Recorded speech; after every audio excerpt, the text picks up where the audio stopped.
ಯಾವುದೇ ಒಂದು ಭಾಷೆ ಆಗಲಿ, ಆ ಭಾಷೆ ಆ ರಾಜ್ಯಗಳಿಗೆ ಸಂಬಂಧಪಟ್ಟಂಗೆ ಅದು ರಾಷ್ಟ್ರ ಭಾಷೆ. ಕನ್ನಡಿಗನಿಗೆ ಕನ್ನಡವೇ ರಾಷ್ಟ್ರ ಭಾಷೆ. ಹಿಂದಿ ಅಧಿಕೃತವಾಗಿ ಭಾರತ ದೇಶದ ಒಕ್ಕೂಟದ ಭಾಷೆಯಾಗಿ ಸ್ವೀಕಾರ ಆಗಿಲ್ಲ.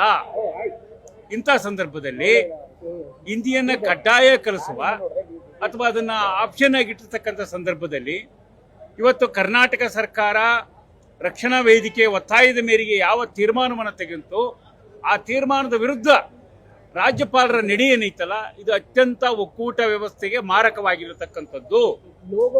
ಈ ಒಕ್ಕೂಟ ವ್ಯವಸ್ಥೆಗೆ ಮಾರಕವಾದ ನಡೆ ಯಾರಿಂದೇ ಬಂದರೂ ಕೂಡ ಕನ್ನಡ ನಾಡು ಇದನ್ನು ಸಹಿಸುವುದಿಲ್ಲ ಅಂತಕ್ಕಂಥ ಕೆಲಸವನ್ನ ರಕ್ಷಣಾ ವೇದಿಕೆಯ ನಾಯಕರಾದ ನಾರಾಯಣಗೌಡರು ಬಹಳ ಸ್ಪಷ್ಟವಾಗಿ ತಮ್ಮ ಹೋರಾಟದ ದಾರಿಯಲ್ಲಿ ತೋರಿಸಿದ್ದಾರೆ.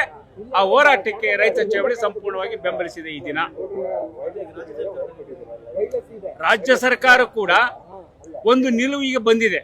ಇವತ್ತು ಶಿಕ್ಷಣ ಸಚಿವರಾಗಲಿ, ಮುಖ್ಯಮಂತ್ರಿ ಯಾದಿಯಾಗಿ ಎಲ್ಲರೂ ಕೂಡ ಇದಕ್ಕೆ ಪೂರಕವಾದ ಆಶಯಗಳನ್ನು ವ್ಯಕ್ತಪಡಿಸಿದರೆ ಅದನ್ನ ಬೇಕಾದಂತ ಮಾರ್ಪಾಡು ಮಾಡಲಿಕ್ಕೆ, ದ್ವಿಭಾಷೆಯ ನೀತಿಯನ್ನು ಒಪ್ಪಲಿಕ್ಕೆ ಬೇಕಾದಂತ ಸೂತ್ರವನ್ನ ಜಾರಿ ಮಾಡಲಿಕ್ಕೆ ಅಂತ ವಿಶಿಷ್ಟ ಸಂದರ್ಭದಲ್ಲಿ ರಾಜ್ಯಪಾಲರು ಅಡ್ಡಗಾಲಾಗ್ತಕ್ಕಂಥ ಕೆಲಸವನ್ನು ಏನು ಕೇಂದ್ರಕ್ಕೆ ಪತ್ರ ಬರೆಯೋದ್ರ ಮೂಲಕ ಮಾಡಿದಾರಲ್ಲ, ಇದನ್ನ ಕನ್ನಡ ನಾಡಿನ ಯಾರೂ ಸಹಿಸಕ್ಕೆ ಸಾಧ್ಯ ಇಲ್ಲ.